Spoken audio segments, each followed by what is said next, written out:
Terima kasih Puan Pengerusi. Saya ingin rujuk kepada putiran 020-100 Agensi Pengangkutan Awam Darat APAD 00900 meningkatkan keupayaan KTMB.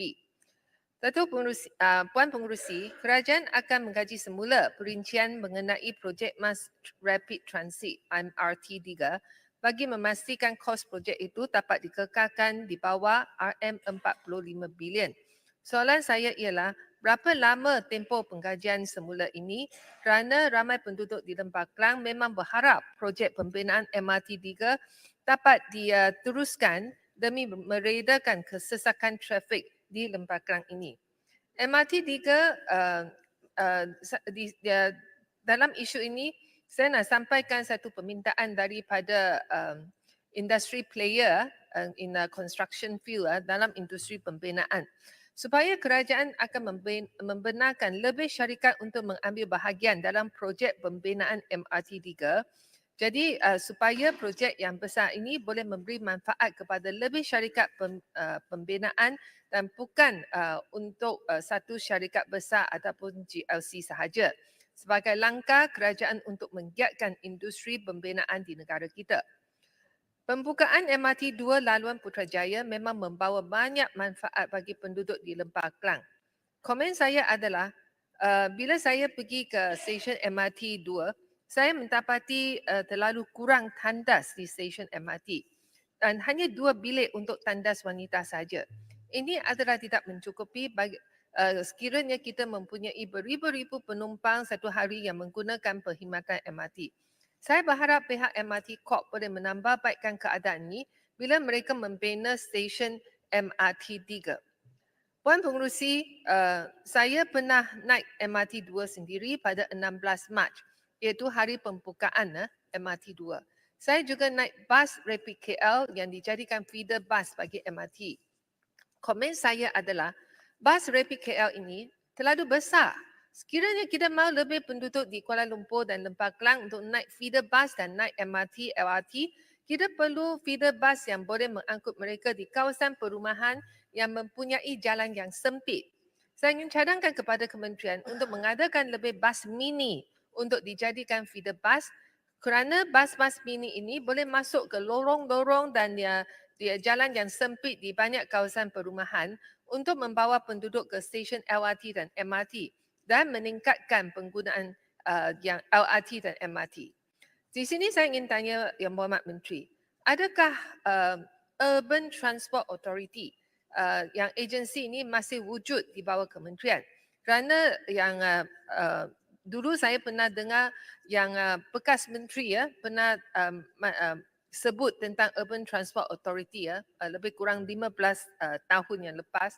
Sekiranya ya, saya berharap pihak kementerian adapun Urban Transport Authority ini boleh mengadakan lebih perundingan dan perbincangan dengan pihak DBKL dan Jabatan Wilayah Persekutuan dan malah dengan Persatuan Penduduk untuk membincangkan konektiviti pengangkutan awam, khususnya perkhidmatan bas ataupun feeder bus yang membawa penduduk ke stesen LRT dan juga MRT.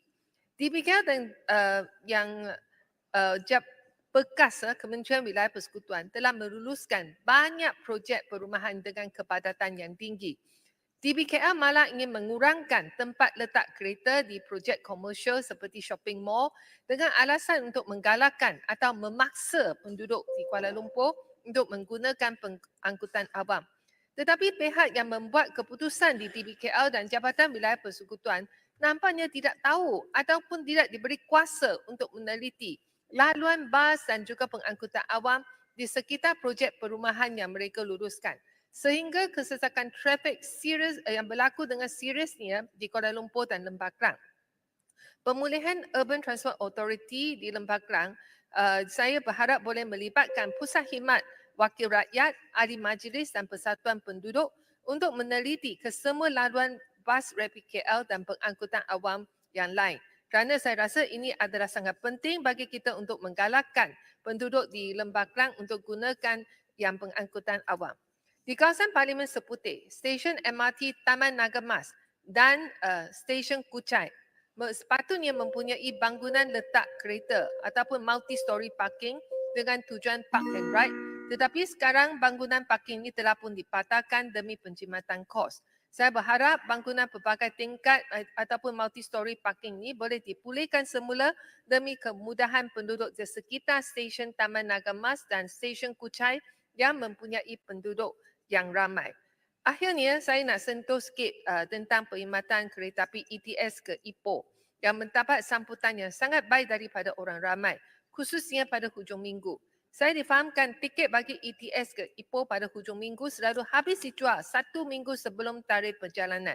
Saya ingin cadangkan Kementerian menambahkan bilangan tren ETS pada hujung minggu, cuti sekolah dan musim perayaan.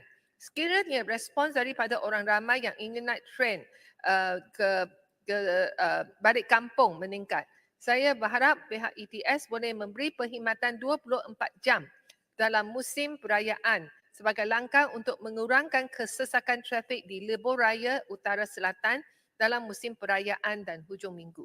Sekian, terima kasih. Terima kasih Yang Berhormat Seputih.